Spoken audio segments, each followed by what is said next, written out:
All right, people, we're live. I have been listening to my audio and notice a bit of the popping noise, so I'm going to try not to pop quite so much into the mic.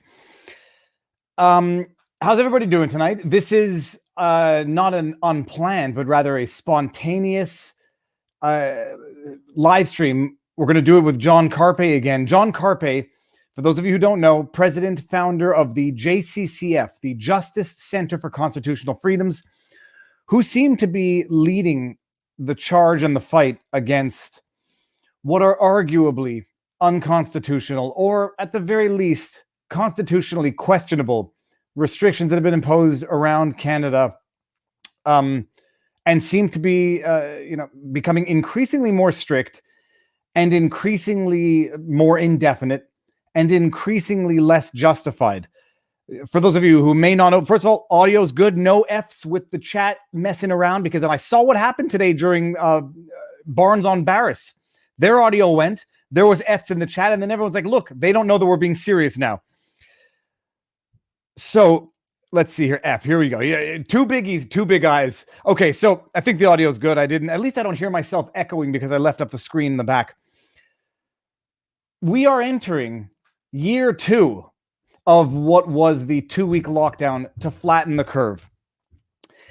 Something tells me that at the time the 2-week lockdown was declared, politicians suspected it wasn't going to last 2 weeks, but didn't dare say it, because if they were to say what it would become, no one would have ever agreed to it in the first place. That's a hypothesis, so I don't know, and it's dangerous to assume intentions. All that I know is we are in year 2 of this, and not only are things not back to any semblance of normal, constitutional or otherwise, things seem to be getting worse. We are in Quebec entering month 4 of the sunset thief François Legault's 4-week curfew. And I started doing the Viva on the streets because I knew that wasn't going to last for only 4 weeks, because when there is no scientific basis to an action, whether it produces results or doesn't is going to end in the same result: continued application of the unscientific method.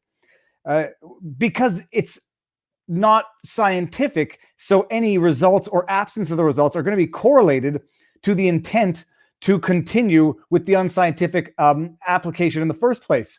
So François Legault declared the 4-week curfew January 9th. And I started doing Viva on the streets, just to give you the update of the slow descent into absolute unconstitutional tyranny. We're in month 4 now, but we got an extra hour and a half when daylight savings came around. But we went back to 8 o'clock because apparently the new variants are now, and I don't want to undermine this, I know what the numbers are. The numbers, from what I could tell, are less now than they were when the curfew was imposed in the first place in terms of hospitalizations and ICUs. But everyone's predicting doom and gloom. So it goes from reactionary to preventative to permanent. That is the gradual transition from temporary government measures to permanent government measures. Did I see? I thought I saw someone pop in and pop out. Let me see if low battery. John Carpay says logging on in a second. Okay, so he's going to be here in a second. So we're entering month 4 of the curfew. Year 2 of the lockdown, and François Legault, hashtag sunset thief if you don't follow me on Twitter, has now reduced, am I blurred? Has now reduced the curfew from 9:30 because it's light out at 8 o'clock, back to 8 o'clock. Lock people down. People need exercise, fresh air, psychological, physical well-being. Lock them down at 8 o'clock, while simultaneously, and it angers me to my core, while simultaneously running ads for gambling, online gambling. People are living month to month off a government CERB. I forget what it stands for now. Emergency Relief Benefits. Canadian Emergency Relief Benefit. $2,000 a month, and I think it's been reduced.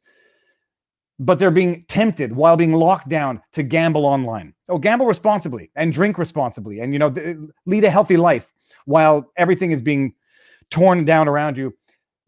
And according to Horacio Arruda, our own health director, in the absence of any concrete scientific evidence to warrant to justify the measures. Now, I see John's in there, and I don't know how long he has because dude's got to be busy like it's nobody's business. The business in Alberta is only getting more and more. It got good news. Pastor Coates was released after 34 days in jail. They dropped all but one of the charges. None of the underlying charges could have resulted in prison time anyhow. Released, and then they barricaded the church. And this is what we're going to talk about. First of all, what led up to it, where we are now, and what on earth is going on in Alberta. Now, I want to add him. Why can't I? Uh-oh. Hey, hold on one second. Hold on. John, I can see you, but I'm not. Add to stream. Add to the stream. I hate technical difficulties, people. Let me do this. Okay, I'm going to bring open. Sorry about this, guys. I don't know why this is not happening. Can you hear me okay? I'm going to close the screen, guys. Don't go anywhere. I'm going to bring it back because I can't add to stream. It does not seem to want to let me add John to the stream. I'm going to come out of the screen, guys. Don't go anywhere. Oh, wait. Ah. Okay. Can you hear me? Okay. Let's wait a second. Can you hear me? I see a screen. I just don't see John. Okay, I'm going to close the screen, everybody. Don't go anywhere. I'm going to be right back. Can you hear me, Dave? Oh, sorry about that. Hey. John, I hear a bit of an echo. Okay. Let me just close out of here. Yeah, technical problems suck. Yeah, no. Well, I took it on the computer, so this is going to be off my built-in camera and built-in mic. But more important that we get this done than have the best audio. So can everybody hear me? And am I good enough? I can hear you. Testing. Let me see if this is going to improve matters. Oh no, it's better now already. All right, here we go. Is it better already? Well, let me try. Tell me. Is this a little bit better than what it was before? Yeah, that's good. I can hear you. Where am I supposed to look now? This is the camera. Okay, sorry about that, everybody. Let's do this. I'm using my another computer because I don't have the adapter because I'm an idiot, and now it's built-in mic, built-in camera, but it's better than nothing. John, first of all, thank you very much again for sitting down and letting the world know what's going on, because 65% of my following is American, and they are as much into this, and probably even more so and more outraged than much of Canada. And I suspect it's because much of Canada doesn't know what's going on, doesn't fully appreciate what's going on, and it's not exactly front page news on mainstream media. So from the beginning, for those who missed our first two streams, in a nutshell, explain what happened to Pastor Coates, how we got to where we are, and then I'm gonna have some questions about the jailing and subsequent release. So Grace Life Church is a non-denominational evangelical church west of the city of Edmonton. They initially, with, when we got the panic back in March of 2020, and Neil Ferguson compared COVID to the Spanish flu. I saw the other day that was part of the fear mongering, and this was going to kill millions and millions and millions of people. So the church initially complied with all the health orders, but once we were 4 months, 6 months into this, it became pretty apparent that no, COVID, yes, it's deadly for some, but it's not the unusually deadly killer that the politicians want you to believe that it is. And so they were not complying stringently with the social distancing, mask wearing, all of the stuff, because they said COVID's not an unusually deadly killer. The science does not support the notion that asymptomatic healthy people are significant spreaders. These lockdowns are doing more harm than good. And in fact, the church, the pastor got arrested not long after the church posted a statement. If anybody Googles Grace Life Church Edmonton, it'll come up pretty quickly. And when you go onto the church website, there's this public statement on their whole approach to COVID and why they are not tightly following these health orders. So Pastor Coates was tossed in jail on February the 16th, and he stayed there until March the 22nd. So it was about a month and 6 days in jail. And let me just stop you there, John. Actually, he got 2 tickets, right? He was issued 2 or 3 infractions. wasn't initially jailed, but did not sign a release, but it was released on terms that he did not sign, and continued to defy the orders, which resulted in the 2 or 3 infractions. They called him in and they said, basically, we're not going to release you unless you sign and undertake not to violate the health orders. To which he said no. That's pretty much it. He could have gotten out of jail by making a promise to abide by these unscientific and unconstitutional health orders. And if he had signed the statement saying, yes, I solemnly promise to allow the government to violate my freedoms of conscience, religion, peaceful assembly, association, yes, I promise, then he could have gotten out of jail. He refused to make the promise. And so the Justice Centre's legal team was representing him. We negotiated with the Crown, and he got out on March the 22nd. And of course, now that the pastor is out of jail, we've got our Premier Jason Kenney, always somebody throughout his political career has always proclaimed himself to be this big advocate for religious freedom, big defender of religious freedom. And now we've got Jason Kenney first jailing a pastor, and now more recently, building a fence around the church. So actually barricading the church so that nobody can go into the church, which is something you see, I'm told, happening in communist China and other places. Just to stop you there, John, because someone pulled up, the internet is forever, and someone pulled up a tweet from Jason Kenney, I think it was 5 years ago, where he was commenting on China shutting down churches. I forget the exact context, but if it wasn't identical, it was pretty darn identical or similar, that he was saying, look at the repressive communist regime in China going after churches, verbatim. And then, people find this and retweet it now, given what he's doing. But before we even get there, actually, Pastor Coates was jailed. He was held for 34 days. The underlying infractions themselves did not carry any jail time. They were fines, right? That's correct. And so how he ended up in jail was that the Crown, the police imposed an undertaking on him. Usually an undertaking is something you voluntarily enter into, but apparently police can impose undertakings on people. And so they imposed this undertaking on him that he was to fully comply with the health orders and not exercise his charter freedoms. And he never agreed to that, but the undertaking was imposed on him anyway. And then they charged him with breaching an undertaking, and that was a criminal code offense.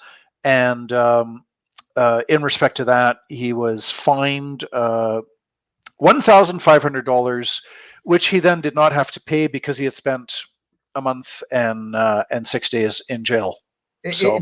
Everybody who's been watching my channel for long enough knows that they get you on the procedure and not on the substance. And the ridiculous issuance of infractions in the first place, arguably ridiculous, but I'll call them ridiculous, and everybody knows I think it leads to then the criminal infractions of breaching bail conditions, and they get you on the result of the original injustice in the first place.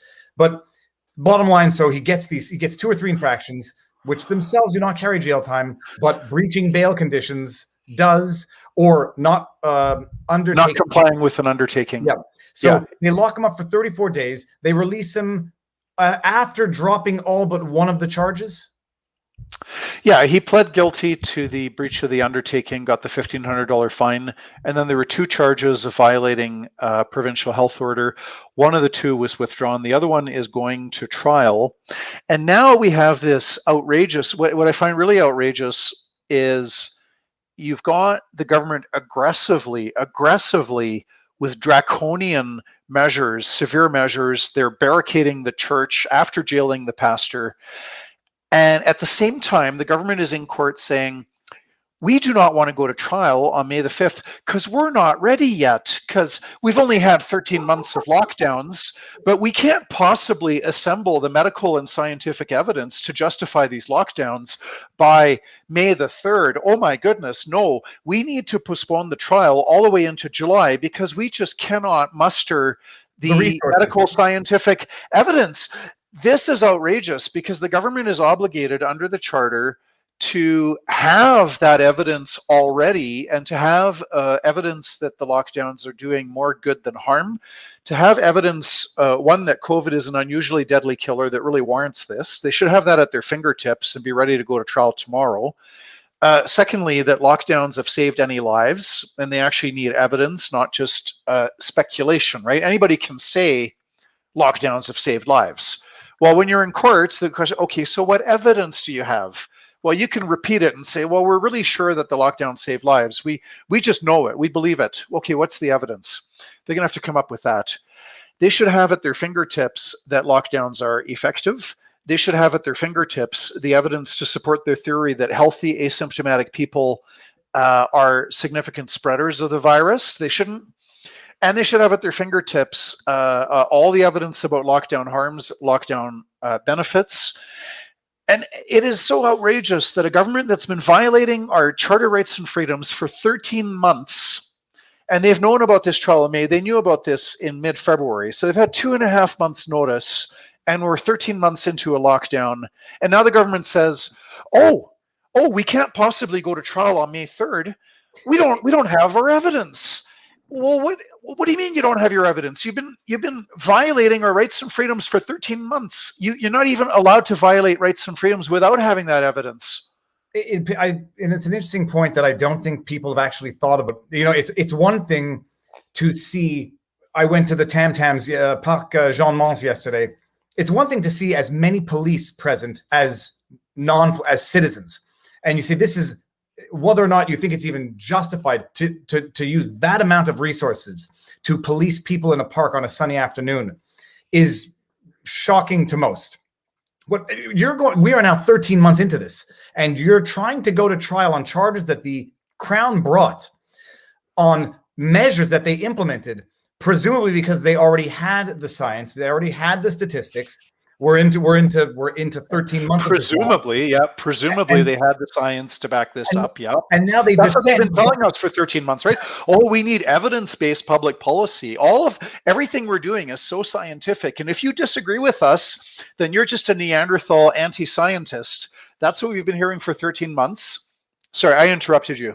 No. Go, because we're both equally enraged about this. They descend down on the church after releasing Coates, after jailing him for 34 days. They descend on the church with a small army.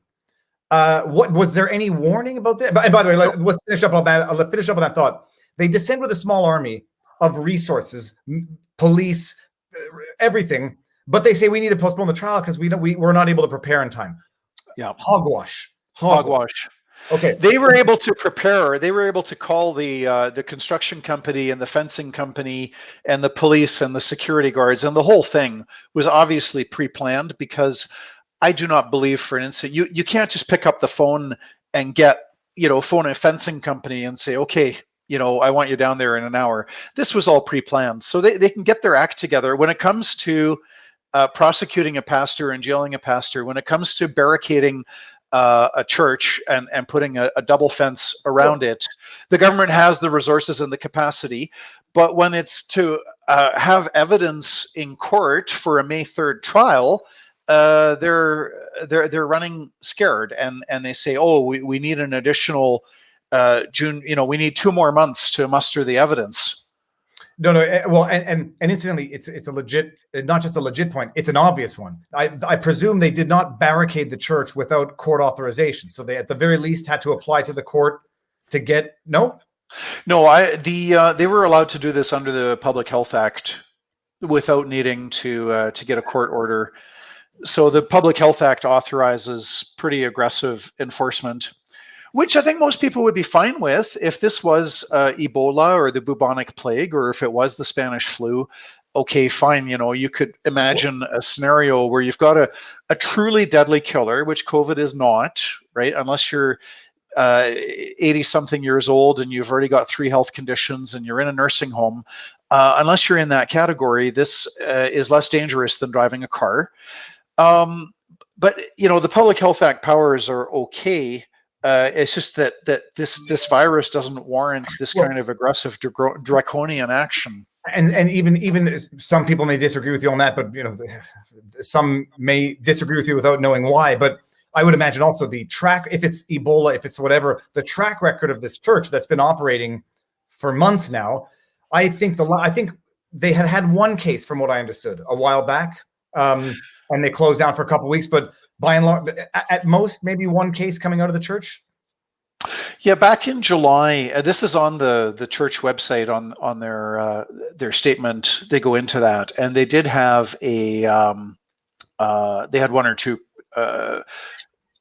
I wouldn't even say COVID cases, but positive PCR test results. The PCR test does not diagnose COVID. It's what's being used by the governments, but it's not the gold standard by any means.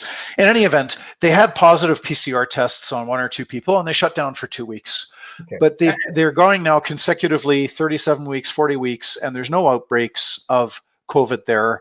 And I asked, this is interesting, I was on a conference call with Dina Hinshaw, the Chief Medical Officer of Health in Alberta, with a bunch of other people. It was a public phone call.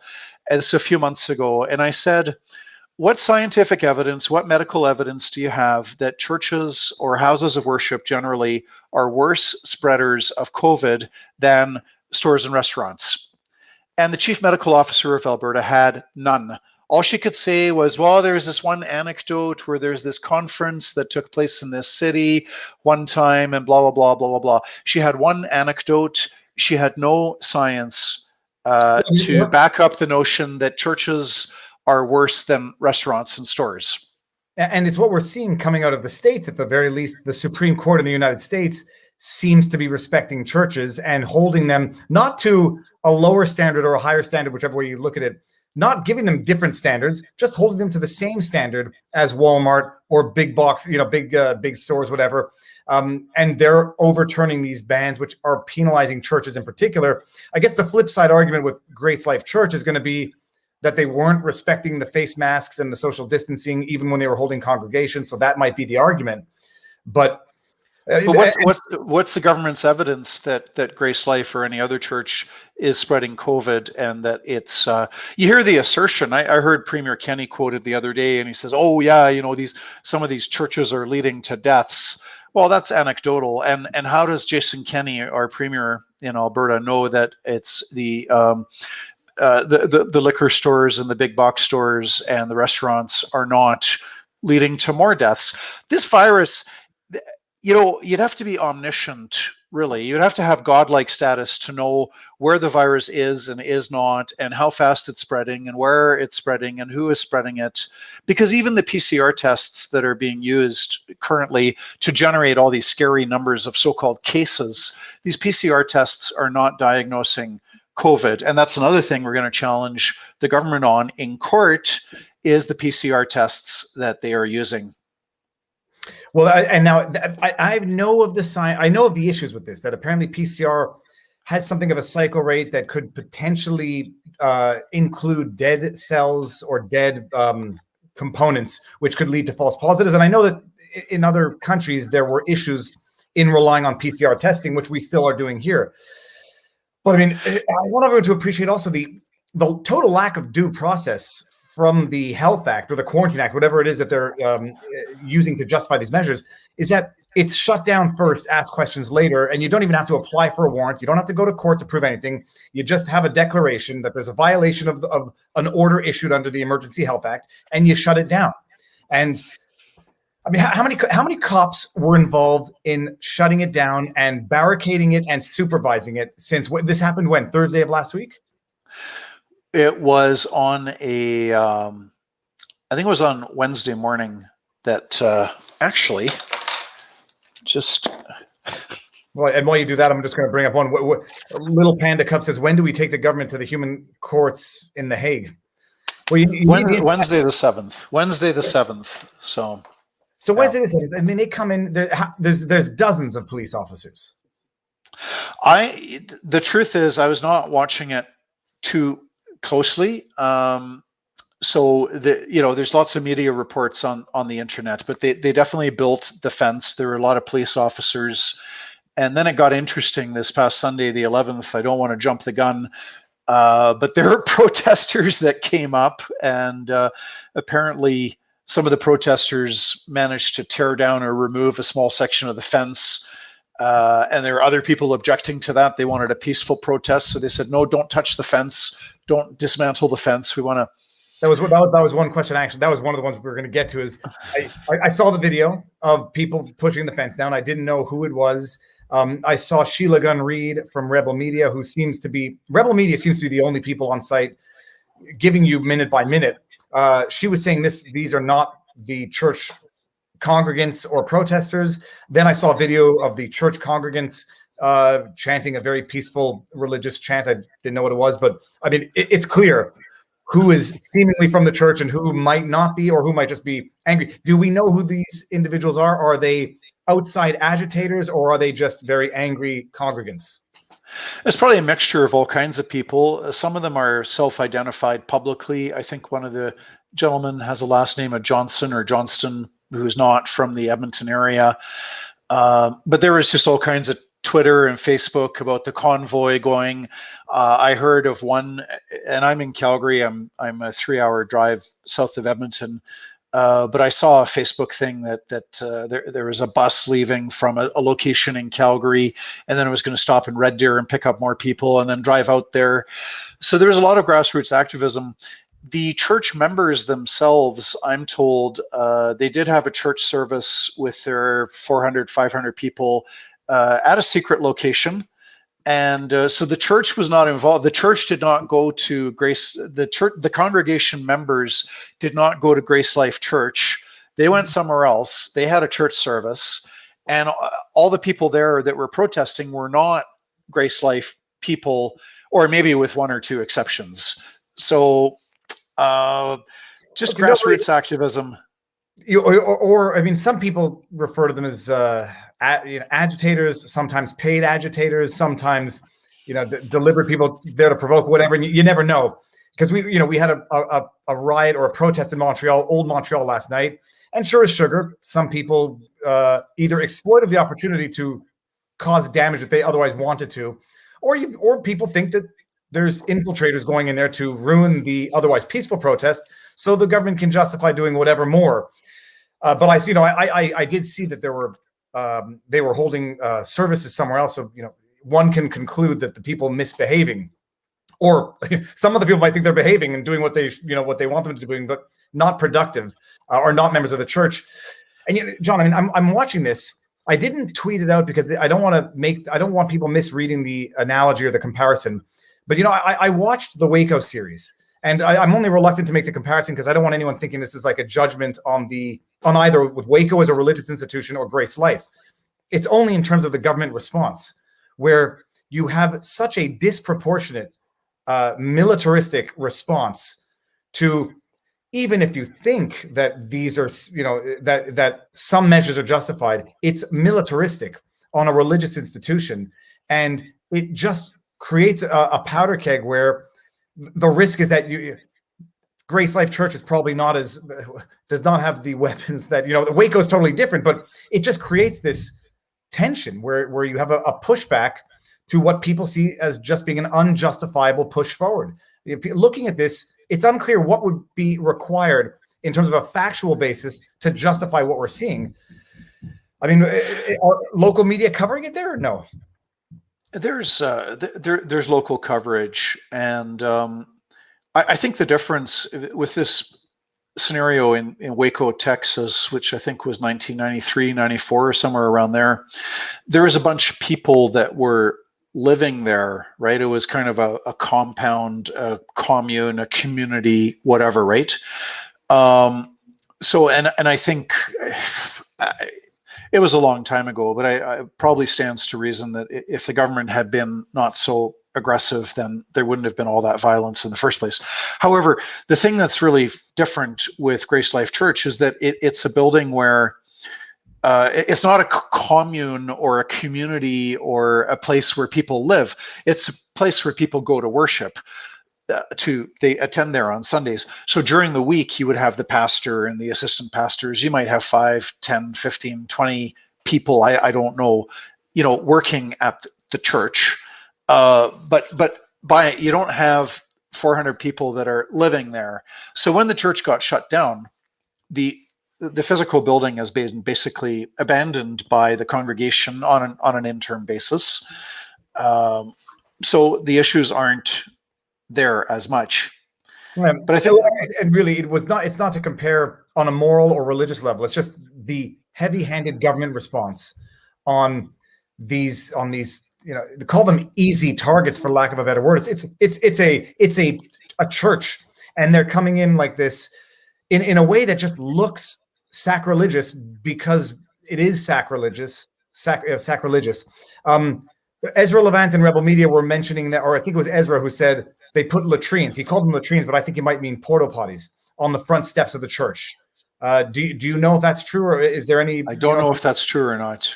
I mean, so that not that once you're desecrating a religious place with fences and whatever, and cops running around, bad things are going to happen, and that's what escalates these situations. But it looks like you're dealing with a response that's not escalating and actually quite subdued, and is going to wait for the courts. What's Grace Life doing about this now? What's the timeline? What's the long-term goal with all of this? Well, we are expecting a court ruling from Alberta Provincial Court in the days ahead on this question of either accepting or rejecting the government's application to postpone the trial. So that could come anytime, any day. We're going to find out whether the trial is going ahead in May. That's certainly what we want, but the court might acquiesce to the government in July. One of the factors at play is just the whole scenario where you've got the church, and the church is blocked and barricaded, and the church can't meet. And it's all because, a big part of this puzzle is that no court has ruled on the constitutionality of these health orders. And so to delay court action on the constitutionality of the health orders is disgraceful. For the government to try to delay that is just disgraceful. They get what they want through postponement as much as they would get it through a beneficial judgment if they were to get one. So justice delayed is justice denied in the very literal sense.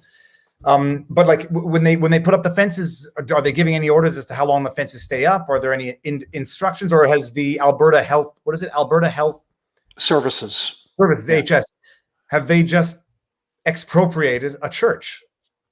Well, this would be indefinitely until they can get the solemn promise from Pastor James Coates and the other pastors in the congregation that they're going to consent to the violation of their charter freedoms of peaceful assembly and association and worship and expression and conscience and religion, so on and so forth.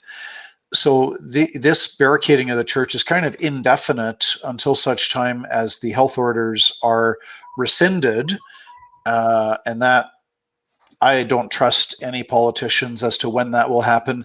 The latest in Alberta is that Jason Kenney is hinting that if we get a 70% of the population getting vaccinated, that the violations of the charter freedoms are going to discontinue, and we're going to stop crippling our economy and driving people into unemployment and despair and suicide and creating massive mental health problems, et cetera, et cetera. All of this is going to end if we get a sufficiently high rate of vaccination. Yeah, in any event, but the church is going to, just to wrap up that point, the church is going to stay barricaded until either the church agrees to abide by the violation of their charter freedoms, or until the health orders are rescinded, one or the other, or we get a court ruling that strikes down the health orders as unconstitutional. Yeah, I was only going to say to that, they're gonna open up once everyone gets vaccinated. Until you hear Dr. Fauci saying, even if you're vaccinated, don't eat indoors, and Lord knows what that means.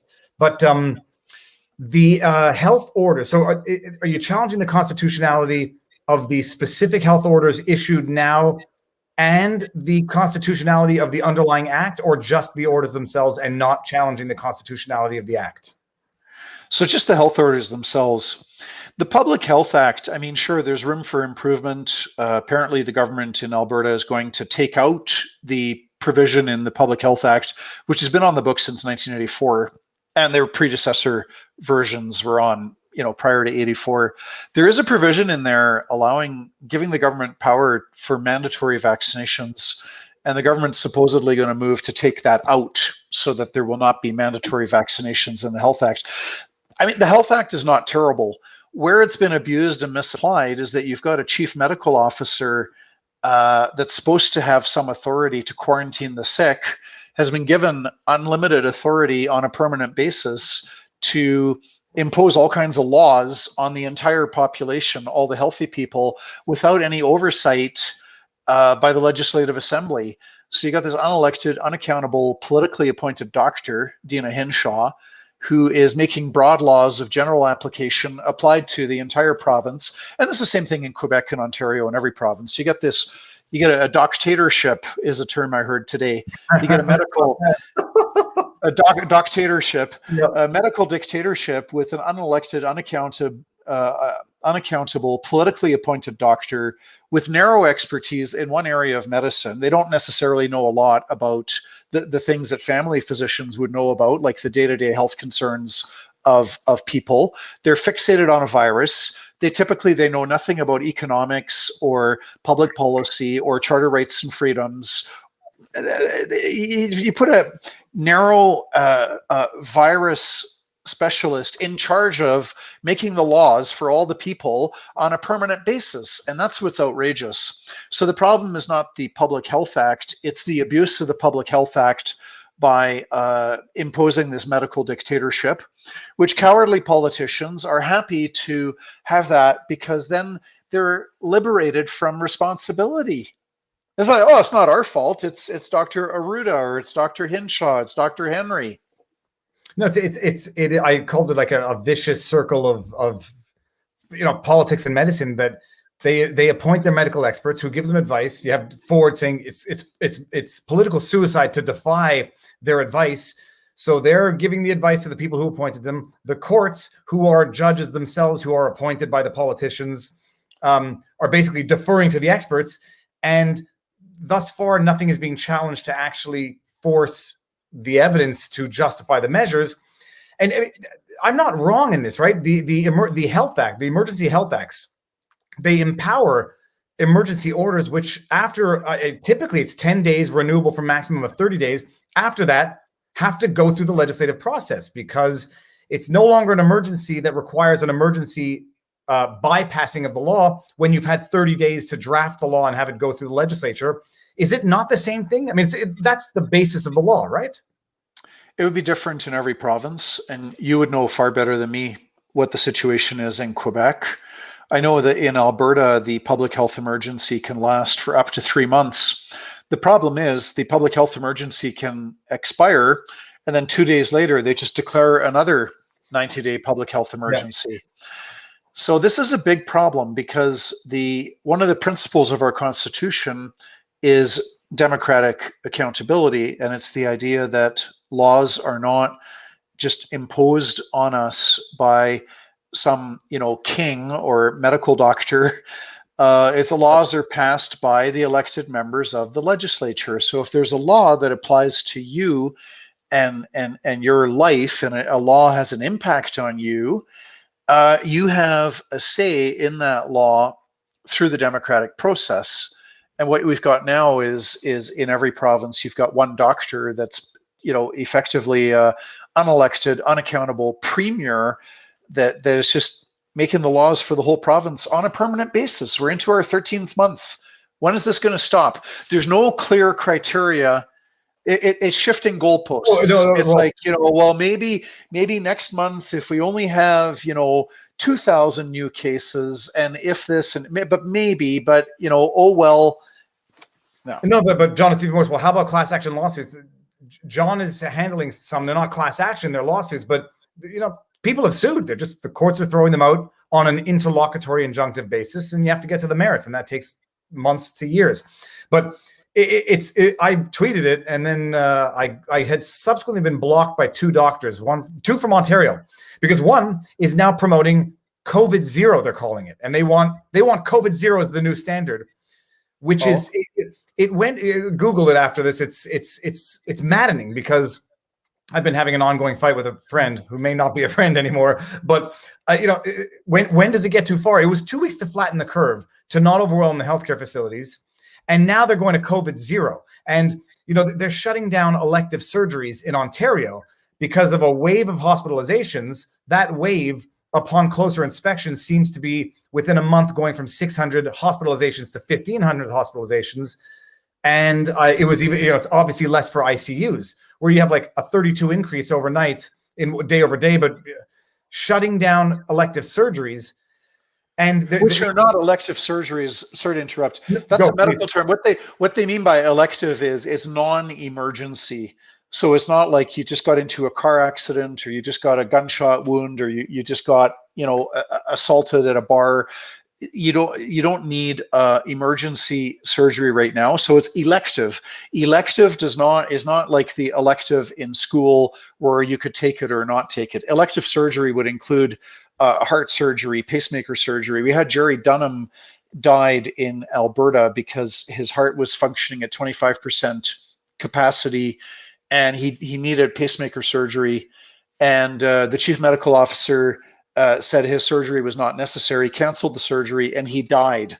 That was elective surgery, was pacemaker surgery. So I just want to clarify, the so-called elective surgeries are medically necessary surgeries that you could die without getting it, but it's a non-emergency surgery that you could schedule it for tomorrow or next week.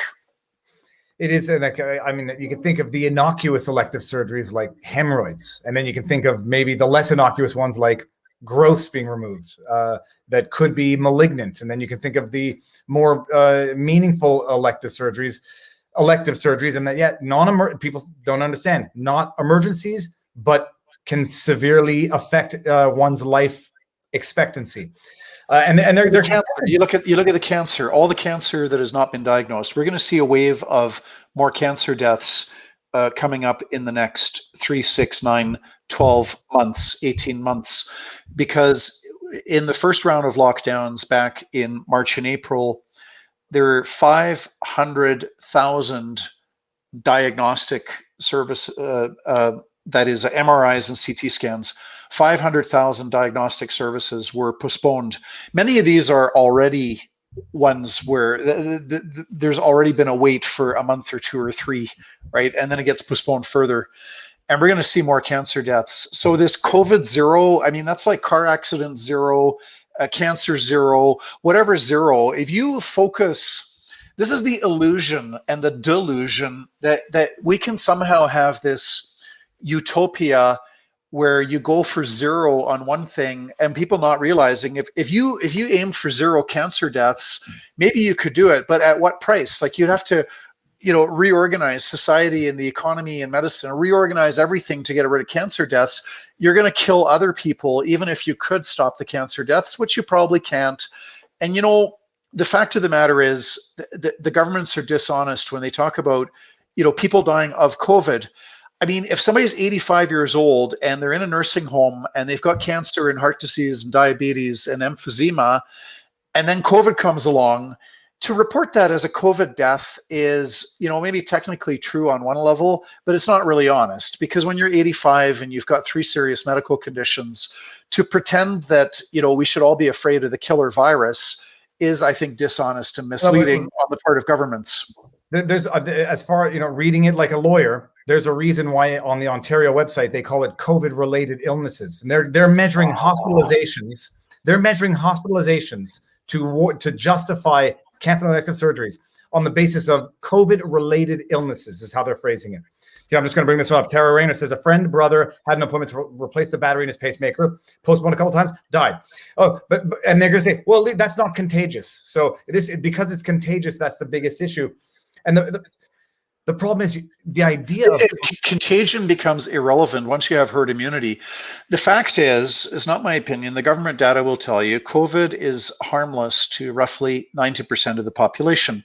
If you are over 70 and you have serious health conditions, and for a very, very small number of under 70 immunocompromised, but COVID is a threat to 10% of the population. If you let the COVID spread amongst the 90%, which is what infectious disease specialists and medical doctors are advocating for in the Great Barrington Declaration. If you let it spread amongst those who are not threatened by it, you then get herd immunity, and then everybody is protected. So even this whole booga booga booga contagious thing is not scientific. No, I mean, I put out a tweet. Oh, let me just read this one here. A chest wall tumor grows fast. CT surgery is now needed for ones that won't even survive. The best survival rate is getting to it faster, but delayed cancer care due to postponing chemo and surgery. It's now I won't get that person, the 36-year-old who died because the battery in the pacemaker was not replaced. I would like to, if you want to send an email to info@jccf.ca. I want to know about that. Yeah, he died 2 weeks ago, 36 years old. Friend's brother has an appointment. This is the type of stuff that, with the permission of the family, and I understand they're grieving and they're angry and they're outraged. So if they don't want to do this, that's fine. This is the kind of thing I want to talk about and publicize, is that we have 36-year-old dying because of these fanatics that are fixated on one virus, and they're killing other people by fixating on one virus only. No, and I put out a tweet, the other day. It's sort of one of the hyperbolic, but it's just obvious. It said, like, the lockdown measures are now going to have killed more kids than COVID, because in Quebec, 2 people under the age of 20 have died from COVID, and I don't know the circumstances, but I'll just accept what the government says. 2 under 20. One was recently, the other one was a little while ago. They're talking about overdose spikes in deaths, and that typically affects the young people. The suicide rates, which they're very slow to come out with the numbers, and they're very, they are qualifying the results, saying it doesn't look like there's been a spike, but 75% of the suspected incidents are still under investigation. And I'll admit that I'm biased in this, that no one's ever going to convince me that there's not an increase in suicides. No one's going to convince me of it. And I don't care if I read an article in the CBC saying people thought it would increase, but it didn't. Hogwash. You talk to enough people and you hear anecdotal evidence and you just use basic common sense. People are not going for in-therapy sessions. Alcoholics are not meeting. People who are seeing therapists are not meeting. It's anyone trying to sell me that is call me any name you want. It's not good. I'm not buying it. But now you have our government here reducing the curfew to 8 o'clock on the from 9:30. Yeah, from 9:30 to 8 o'clock. It's still light outside, and kids can't play outside. Kids can't play outside. No. I can't wait to cross-examine these chief medical officers in our court actions. We're going to cross-examine Manitoba's chief medical officer and Dina Hinshaw in Alberta. And so many questions. I mean, my goodness, like what impact, to ask the chief medical officers, what impact do you think it has on children's mental health and physical health? They can't play team sports. They're told to live in fear 24 hours a day. They're told that if they get within 6 feet of somebody, they're going to kill their grandmother. They can't have play dates. We had playground equipment shut down. They can't play outside. They can't play with each other. They have to spend, they have to be indoors and staring at a computer screen all the time. They can't do their martial arts schools, their ballet performances. You can't have school plays. Think about all the heartache and suffering that's inflicted on kids who spent months studying the lines for play and practicing their play. And then along come the health fascists and say, no, your school play is canceled. Think about the joy of aunts and uncles and grandparents watching their kids perform on stage. And then counseling and therapy. Like there's a lot I was talking to a psychiatrist just last week who said in-person sessions, and this is common sense, even if the psychiatrist didn't say it, in-person sessions are more powerful, more effective than a Zoom Skype thing on a screen. And we have a basic need for human touch. We go crazy and berserk if you don't get touched at all. Touch deprivation, that's common sense. Loneliness and isolation, all the mental health harms, that too is common sense, and it's backed up by medical and scientific literature. It's obvious. I mean, it's obvious, and I'm involved in my kids' lives, and I see the neighborhood kids, and you just see the effect it's having on them. I mean, adults say kids are resilient. The fact is they're resilient, but they also live with trauma. And not even just to focus only on the kids, adults. I talk to people, and they're all on the verge, and they're on the verge, incidentally. And we're sitting here locked in our homes at 8 o'clock, and we're literally having Zoom calls, Skype calls with Americans who are out eating, kids are depending on the state. I have nephews and nieces in states where they're having in-person music practices. They're having barbecues, and people sitting here, grandparents who can't see their grandkids because we're still not allowed having people in our own houses. It's atrocious, and it's atrocious when you're looking at the actual numbers. I look at Ontario and Quebec just because they're easy to track. You're talking 1,500 people in hospital for COVID-related illnesses in a province of 8.5 million. And it's not to undermine, it's very serious. Yeah, you don't want to be in the ICU and have not enough beds. You don't want to have a respirator or ventilator, but you're dealing with numbers which, if this is what crushes the healthcare system, it's not to undermine the virus, but the virus is probably not the cataclysmic problem. It's the healthcare system. We have hundreds. And it's been a problem for years. You talk to any doctor, any nurse, hospital overcrowding has been a problem for years. Some would say for decades. And Canada's got one of the worst healthcare systems when you compare it with the systems in France, Germany, the Netherlands, the United Kingdom, Australia, New Zealand, Japan, Singapore, so on and so forth. You can look at the Organization of Economic Development, Economic Cooperation and Development. You can look at the United Nations. You can look at the Fraser Institute. You can look at the Frontier Center for Public Policy. There's all these sources on comparative healthcare systems. And what they tell us is that Canada's healthcare system is one of the... on a value for money basis, we're the top spender. On a per capita basis, we spend a lot. But when it comes to outcomes, we are 7th place, 15th place, 22nd place. So Canadian healthcare leaves a lot to be desired, and it is dishonest on the part of politicians and chief medical officers to pretend that the crowded hospital and the ICU shortage, that's the fault of COVID, is intellectually dishonest. Shame on the politicians for promoting that lie, because this has been a long-standing problem for years, and it's not caused by COVID. And it's not dishonest. Well, I think it's a lie. I think you said it in 2018. You can go pull up articles. 2018, they had to shut down elective surgeries in the hospitals in Ontario. And 2018 in Quebec, they were saying it was a bad flu season and it strained the hospitals. So this is where it's easier for the politicians to punish the citizens to cover up their own negligence or incompetence, and to terrorize the citizens into such a level of fear that they will not only accept it, but they'll welcome it and usher in more. Okay, so two things, by the way, because I don't want to keep you longer than you have to, and I know you got a lot of stuff to do. I leave in 5 minutes. I got to leave at 7 o'clock my time. Where can people reach you? Where can they support you? I know where it is. JCCF Canada. Where can they support you? Where can they reach you? And what are you working on now to protect the rights that too many Canadians are not themselves protecting? Or I should say that, let me rephrase, that are not themselves, don't know what to do. All right. So website is www.jccf, F as in freedom.ca. So it's Justice Center Constitutional Freedoms. I think right behind me, you can see the jccf.ca. I just put it in here. And we have an email newsletter we send out once every 3 weeks. So if you want an update on our court cases and other activities, you can sign up online and get the newsletter. And it's only once every 3 weeks, so you don't have to worry about your inbox getting filled up every day.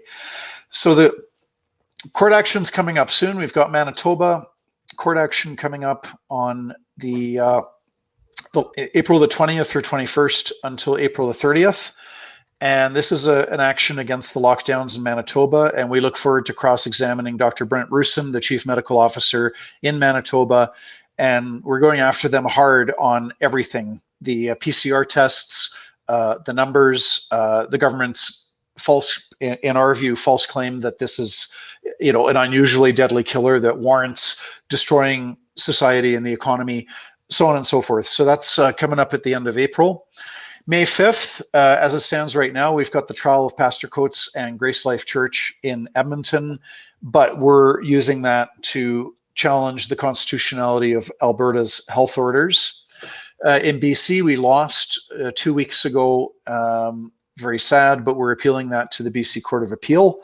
And we've recently filed a new court action in Saskatchewan. And in Ontario, there are 2 court actions were underway where the government is aggressively going after churches for injunctions, and we're fighting those battles. Last but not least, federally, we are in court this Wednesday, the 14th. We are in court, in federal court, challenging Trudeau's prison hotels, or hotel prisons, whichever. And so there's a hearing for an injunction taking place on Wednesday the 14th, and our staff lawyers, Saya Hassan and Hannah Parmar, will be in federal court arguing for an injunction to end the prison hotels. That's amazing. It's fantastic. Now, you rely on support. So there is a support link on your website where people can donate. And I just full disclosure, people, I made a donation today, John. I don't know if it's but it's on the website, and you've got a team of how many lawyers now fighting for Canadians? So we've got nine lawyers right now, and we just hired a 5th paralegal, started today. And then we've got a 10th lawyer starting in May, an 11th lawyer starting in June, a 12th lawyer starting in September, and we still want to hire one more. So all of the money that we're getting, we're using to hire more lawyers to take on more court cases, to do more work.